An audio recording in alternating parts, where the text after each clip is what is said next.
Welcome to your battlefield. Hi, I'm Gamer Goblin Gary, the professional punk rock goblin VTuber, and today we're talking about Daemon X Machina. With Armored Core 6 coming out next week, I think it's fitting that I played a game that I was interested in when it was shown off at E3 2018, especially now that a sequel's been announced for the series. The reveal trailer for Daemon X Machina was flashy and fast-paced, showing off big battles between arsenals and mecha, dodging between big laser beams and swipes of building-sized swords. Immediately, YouTube comments were ablaze, comparing it to Armored Core, and fans missing out on their mech action game since FromSoft was only focusing on their Souls series. And honestly, they wouldn't be wrong for noticing those comparisons, seeing as the producer of Armored Core, Kenichiro Sakuda, would also come to produce Daemon X Machina, and would also be joined by the famed mecha designer and Macross creator, Shoji Kawamori. In the world of Daemon X Machina, the moon has been torn apart, and the planet has been hit by its shattered pieces known as Moonfall. It brought upon a new age where humanity is on the brink of destruction with femtoparticles. Basically like a space magic disease that poisons humans, but is also an energy source that is sought after by the consortiums, which is the corporations that pay us. Not only that, it does have the chance to empower humans, making them known as Outers. As an Outer, you and your fellow Reclaimers must fight and survive against corrupted AIs, and even against each other. And what better way to fight than to pilot high-speed mechs known as Arsenals, with a variety of equipment and abilities to fight off the impending enemy. Speaking of variety, there is plenty of it in-game too. Not just with all the parts and weapons that you can get throughout playing the game, or even the customization that you get with making and upgrading your Outer, but there's also a handful of characters within the story that you meet in that of mercenary groups. Like Bulletworks, the biggest group of mercenaries which are more militaristic compared to the other Reclaimers, but also act like a big family. There's also the Steel Knights, a family of two brothers who want to be heroes due to their tragic backstory. The Immortal Innocents, not to be confused with the main enemies of the game, the Immortals, are a family of We have Panzercrown, a trio of women who kick ass and care for each other, of course, like a family. Then we have the Five Hells, a family of nutjobs known as House Valentine who want their brother's savior, an absolute edgelord who thinks of himself as a chivalrous knight, to become leader of the new world. We also have Terrors, which are a trio family of nutjobs that are also complete edgelords who think of themselves way better than everyone else. And last, there's the Western Seven, a family of nutjobs who are fighting to lessen their sentence in prison because, well, they're nutjobs. You get the idea. If this has so far piqued your interest, then definitely play this game because now we're going to be going into my playthrough of going through the ranks and beating the game, so spoilers ahead. Here we're introduced to the hangar, the main hub where you upgrade your Outer, arsenal, and eventually get ice cream, which you can eat for different bonuses for your next mission. There's also a dog in the hangar that you can't pet, but not every game needs to have that function to make it a good game, and complaining about that kind of thing is really silly, so enjoy that hot take, I guess. In the hangar, we get our missions from 4, Orbital's good AI, which gives us job briefings mainly in Discord calls with other mercs who may or may not join the missions that we take. And the first mission we start off in is basic training, and we get introduced to one of the enemies in the game, the Immortals. AI-controlled units that infect vehicles and arsenals and are trying to destroy humanity. In a follow-up mission, giant AI known as Colossal Immortals appear, and you have to fight them off until stronger reinforcements arrive, showing off the more badass companions that you'll meet in the story. In a later mission, you meet Klondike and Red Dog, brothers in the Western Seven who are of course trying to kill you since they're psychotic killers. Luckily enough, they're easy to fight, and once you beat them, we move up to rank D. Once we're in rank D, we get new missions that pay us better, though a lot of these missions are kinda similar. Consortiums have Immortals in their territories, and we have to stop them from stuff like invading or blowing up data centers or stopping cargo on aircrafts and trains. Rinse and repeat. We do get to fight a Colossal Fortress Immortal, which is really fun to battle against. Then we set up bombs to destroy Moonfall fragments for investigation. Though Diablo doesn't know how to count apparently. Here's where the story gets a kick up a bit too. We're sent in to check up on an unknown aircraft in Horizon's territory, and it turns out it's a flying Immortal, which is really cool to fight. Once we're done kicking its tail assembly, it tries to leave the airspace, and before we can do any more damage to it, we're stopped by arsenals that are flagged as unidentified enemies. Turns out, BG and Johnny G were sent by a Sky Unit to guard the airspace, which of course our Immortal went into, but they see us as the unidentified enemies. Apparently in the decades that BG's been working as an Outer, this has never happened before, but he also doesn't want to stand down, even as 4 recommends that we all abandon our missions. Both parties are here to finish their job and get paid, as mercenaries do. So of course we kick their butts and we go home, and we get a little scene of BG and Empress getting together and talking about ice cream, and also about how weird things are starting to happen since they've been caught up in it now. Oh look, we're rank C. Let's go. Starting off for rank C is Horizon asking us to infiltrate Sky Union's airbase alone, and we're here to steal one of their new arsenal models. This is when I actually found out we can exit our arsenal at any point during the game, just to run on foot as an outer. This is the only mission that forces us to do so. We easily sneak in, nab the new model, and make our way out with it, which of course goes into an arsenal versus arsenal chase sequence that is a little lackluster, honestly. I was kicking the other arsenal's asses so much that the game forced invincibility states on them, so they couldn't go down, but I could. Either way, we completed the mission easy peasy. Next few missions include more zones to defend, trains to guard, more mercenaries to oppose, nothing too out of the ordinary. We do get a sparring session from Zoa and Dever from Steel Knights, and gives us a little look into their backstory, which is nice because it makes you feel empathy for them and their cause. I wish this happened more, but unfortunately this is the only time the game does that. There was another awesome mission in this ranking which had you and your allies fight off not against other mercs or even immortals, save for the jobbers, but against Moonfall. It turns out there's still pieces of the moon falling down, so you're trying to blast it apart so it doesn't hit the technology that usually stops this from happening. If you fail, another world-changing catastrophe occurs. It's another case of a one-off mission in the game, but it's really sick. Speaking of sick, we get to fight off that creepy-looking arsenal that we saw in an earlier cutscene. It gave us such bad vibes, made me think it was going to kick my ass so hard whenever it finally showed up in the story. This is Solomon, a reclaimer using a prototype-style arsenal that cannibalizes on immortals, arsenals, and AI, sustaining its life form, meaning it actually can never die, only be disabled. A wraith. That is so wicked.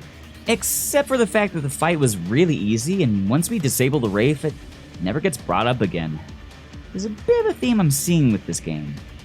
Daemon X Machina has these really cool ideas and missions and story beats, but they only bring them in like once and then shove them aside so you can continue the story. Then you can just keep doing the same missions over and over and meet way too many characters, if I'm gonna be honest. Apparently Solomon does come back in free missions, but those are just side jobs to get extra money and armor pieces, and they aren't mandatory to do and don't progress the story at all. So if I didn't look up Solomon on the wiki, I wouldn't have known about this, and even then, it doesn't show us more lore about raids or bring in any new ones, and even then, that's a small random chance. After all that is said and done, we're promoted. Rank B is the shortest mission list of all the ranks, hitting at 5 offered missions. First, you occupy an airbase, then you go destroy an illegal facility in Sky Union's territory, which you fight against an opposing team of mercenaries, and then gives you the option to either fight or spare Savior when his mech goes down.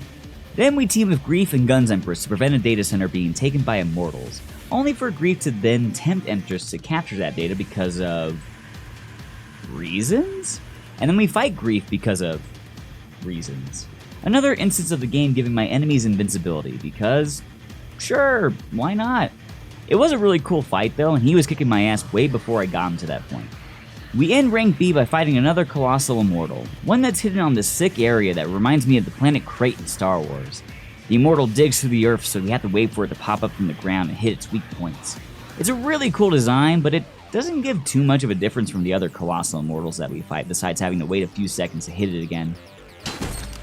We're reaching the endgame and finally hit rank A, the last rank we'll get as a mercenary.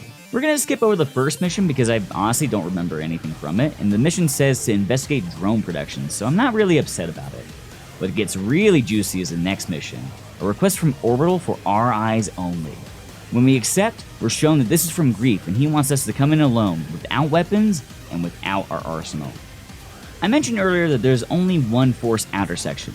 This mission lets you decide to come in guns blazing, having Grief and his terrorists fight you, or you can leave your arsenal behind and... God damn it, I'm not even in my mech and they still decide that I'm here to fight. Apparently you can have your arsenal too close if you want to come in unarmed, and the internet says you need to park it far the hell away and make sure your outer does not have any weapon attachments at all, like the blade I upgraded to. So they recommend that you pay money to reset all your upgrades to 0. I said screw that and just parked my arsenal far away and walked in as I was, and it was perfectly fine. So anyone who reset your upgrades, I'm sorry you had to find this out like, I don't know, 3 or 4 years later. You didn't have to do that. Once that's done, Grief tells us the consortiums are stupid and that there's a massive femto energy within the Oval Link, and that energy is the Dominator. Or at least a fragment of it, the rest is still residing in the moon. Grief was there when the awakening happened, the day that the moon fell and dispersed femto all over Earth. He claims himself as the first outer and can hear the voice of the Dominator, something that will shape humanity to its intended purpose, which is, of course, destroying humanity. He also tells us that he made Orbital and the Oval Link project to protect the Dominator from being used as energy by the consortiums. Grief then tells us that we are a clone of him, made to be a failsafe just to make sure that his plant isn't screwed up, and no matter what path that we take, we'll still meet to the same end of the thread to bring a better future. Right after this meeting, Orbital gives us an urgent mission. Grief is aiming to take over one of their facilities and has opposed all the consortiums for his goal of waking the Dominator. As if we kinda didn't already know that like 2 minutes ago, but whatever. We finally meet up with him and he convinces some reclaimers to join his cause.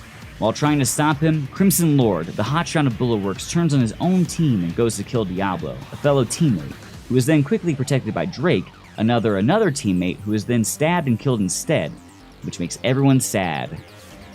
Except for me. There are few times where you have empathy for someone when they get hurt in this game.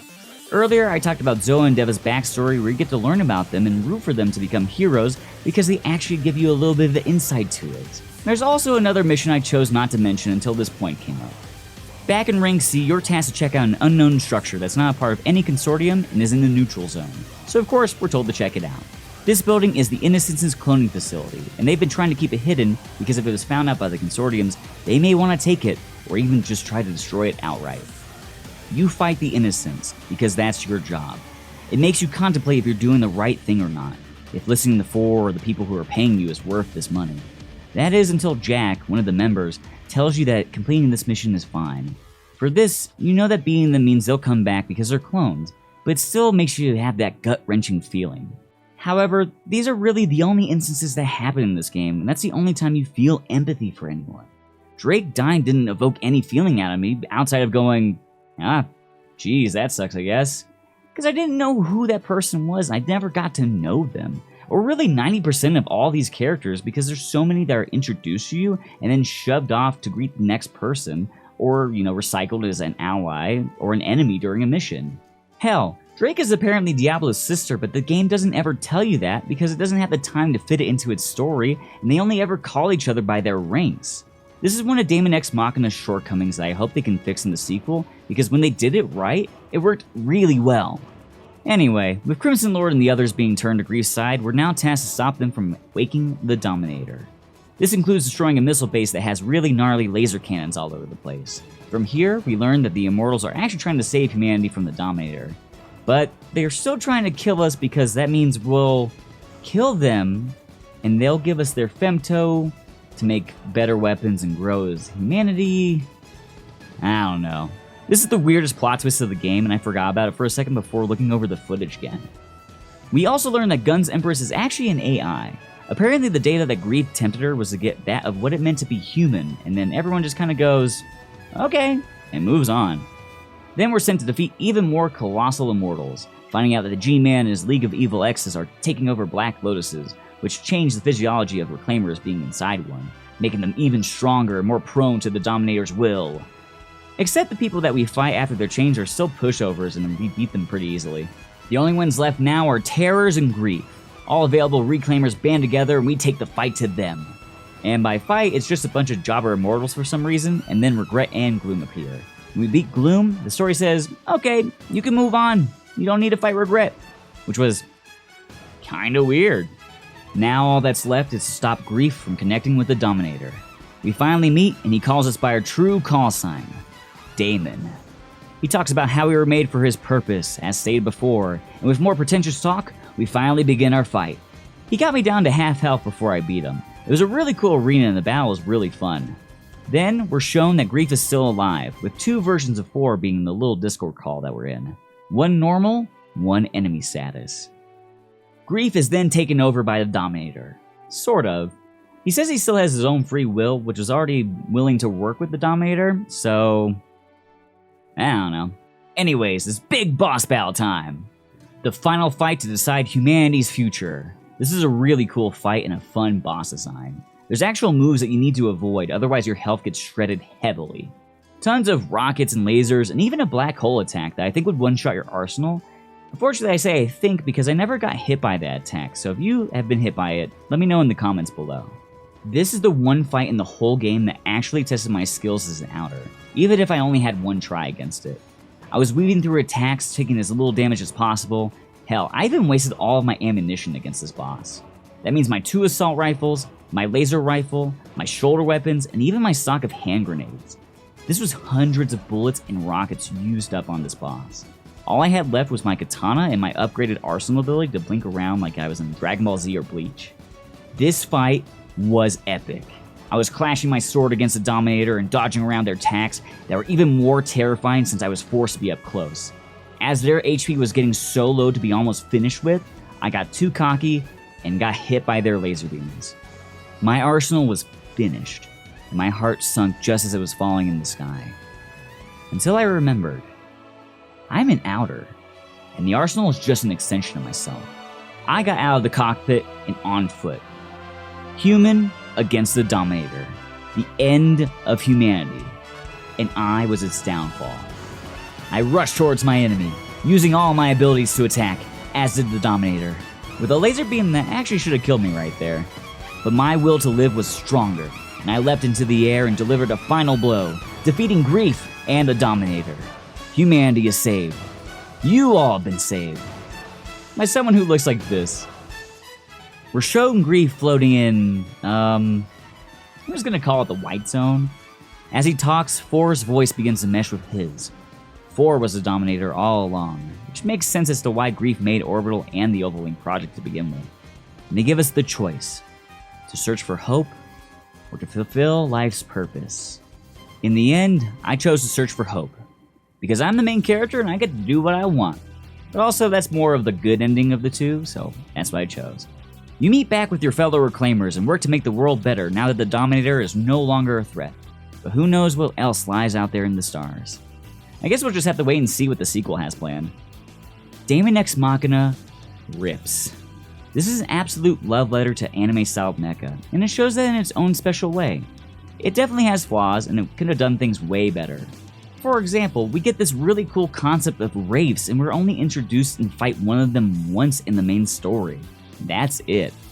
We're introduced to so many characters at once without giving them too much care or screen time, so even if they get injured or die, we don't really give a shit about them. Another issue is that there's different paths for certain missions, and very few of them. And to be honest, they don't really matter too much in the endgame if you do one way or another. The only one that matters is the final mission and the endings. But I wish they could have done more with this. There's really not much repercussion for your choices, and I feel like that's a missed opportunity. Like, if you had the choice to not fight people, they'd be more friendly to you the next time you see them. Or if you chose to destroy them, they come back even stronger and more mad at you. Or just don't come back at all because they're dead or injured. Also, the game, at least in the main story, isn't too difficult. The few times I died were because I was knocked into instant death red zones, and that's not my fault, that just kinda happens. Otherwise, there's really only 2 fights I had a rough time with. In all of like the 8 hours, 10 hours I played this game. But even with my gripes of the game, it's still really enjoyable. Silly and convoluted as hell, but still very fun, very full of customization, and at the end of the day, you're piloting a cool mech, and they nailed that. Obviously, I left a lot of what happens in the story for a quick overview. I didn't even go over some of the stuff like free missions or multiplayer, or even exploration missions that can get you even more powerful equipment. If you like mechs, I can tell you that you'll like this game at least for customization and controls alone, and that it shouldn't be overlooked. I'm stoked to see what the sequel Titanic Sign will bring to the table. Hopefully whatever gripes I have with this first game, they just throw out the window. I'm very excited to play an Armored Core game for the first time. I've never done it before, and from what I've shown from gameplay trailers, I think I'll feel right at home after playing Daemon X Machina. Maybe after 6 I'll go back and play through some of the old AC games that I can at least get my hands on, but until then, thank you for watching my video.